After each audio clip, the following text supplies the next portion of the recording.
this podcast, we'd like to give you an insight into the new features of Edius 9.52.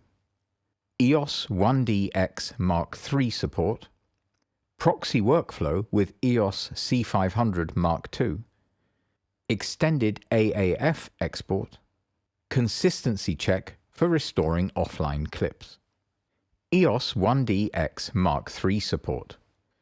Canon is currently launching a new top-of-the-range 1DX camera, the EOS 1DX Mark III. It is the first DSLR camera with internal RAW recording, up to 5.5K. The frame rate can be set to 60p or even as high as 120p in Full HD. The maximum bitrate of 2600 megabits is very high. With Edius 9.52, it is possible to process all recordings of the EOS 1DX Mark III. When processing, Canon RAW is accelerated by the graphics card. Open the system settings and go to Importer-Exporter Cinema RAW GPU. Here, you can use CUDA or OpenCL as acceleration technology. Proxy workflow with EOS C500 Mark II. Canon will soon release the new C500 Mark II camera. This camera can record in RAW and offers the possibility to create proxy files at the same time. Compared to the high-resolution RAW files, the proxies are relatively small. This enables faster processing.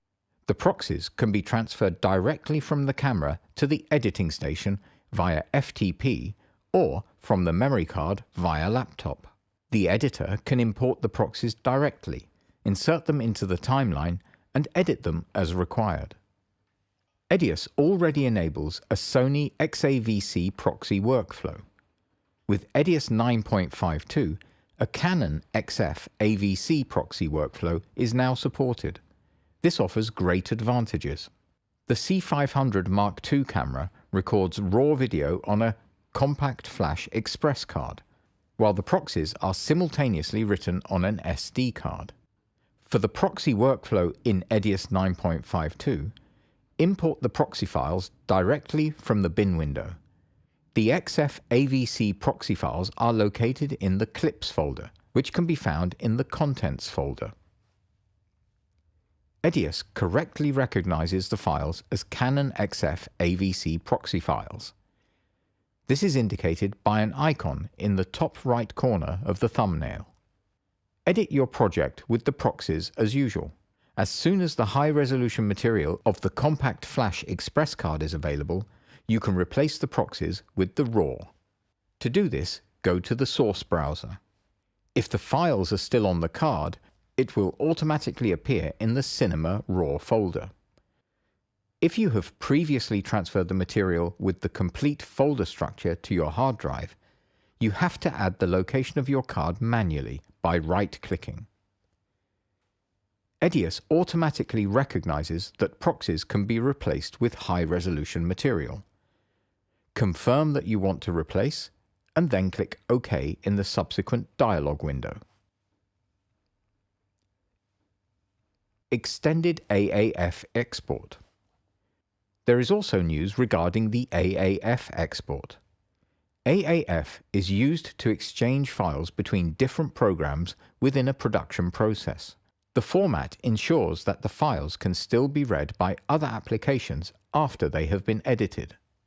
With Edius 9.52, you can now output AAF files via the normal export dialog. Previously, AAF export was only possible via the Export Project AAF menu item. Now it is also available in the regular export window, under the menu item Others, AAF Project Exporter. By including the AAF exporter in the export dialog, extended options are now possible. For example, adding a visible timecode. Batch export or configuration as a standard export is now also available.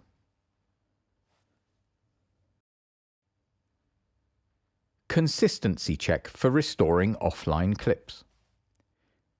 There are also innovations in the restoration of offline clips.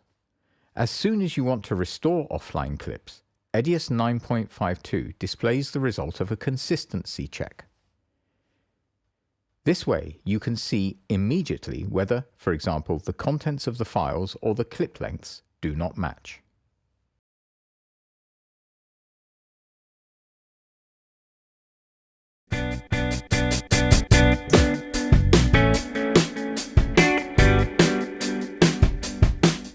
Click here for the next podcast. To subscribe to our YouTube channel, click here. You can find more tips and tricks in our Edius podcast. Visit Edius.net for more information about Edius, plugins, tutorials, and the latest downloads.